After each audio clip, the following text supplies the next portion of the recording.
Well, Macron, of course, taking a domineering lead against a candidate many see as fascist, obviously linked to the Front National, and although she has officially left as the leader of that party, of course, she's forever tied with it, the Le Pen name strongly tied to the party.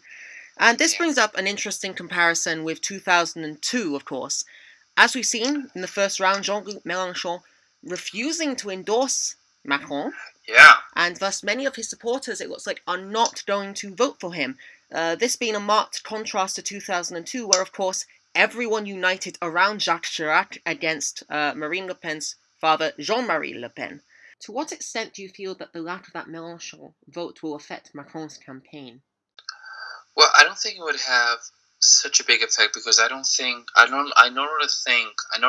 longer think that Mélenchon voters are key to the second round of the presidential election. They are important for sure, but apparently, according to the polls, kind of the decisiveness would be rather on Fillon's voters, and Fillon's voters at the beginning were kind of divided as well on whether to vote on Marine or Macron. But this last week and 2 weeks of the second round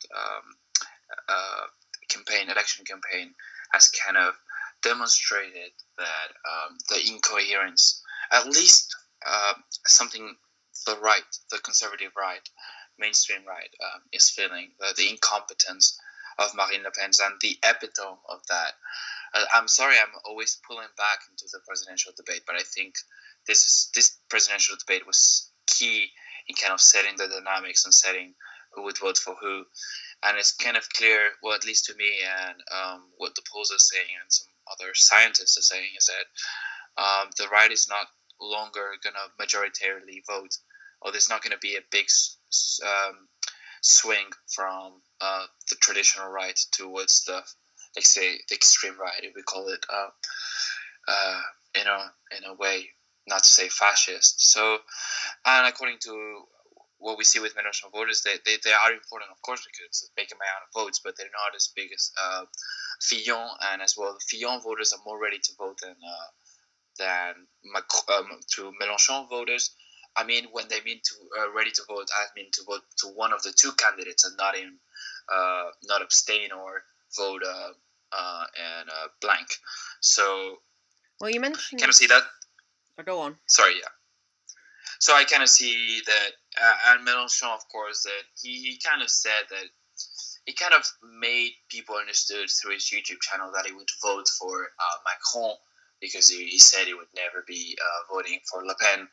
But kind of, he said that, well, the logic behind it was, I think we didn't discuss this last time we talked about it, because he didn't release his video yet, or he released it later during the day. That the reason why he's not calling to vote for Macron or for one of the two candidates is because he wants the string left, or this new left, to stay together, because it is widely seen sometimes candidates are usually penalized by calling to vote the president after some years. They kind of associate it as if they were in a coalition with the president. So it's kind of, we can understand Mélenchon from the kind of electoral point of view. He doesn't want to be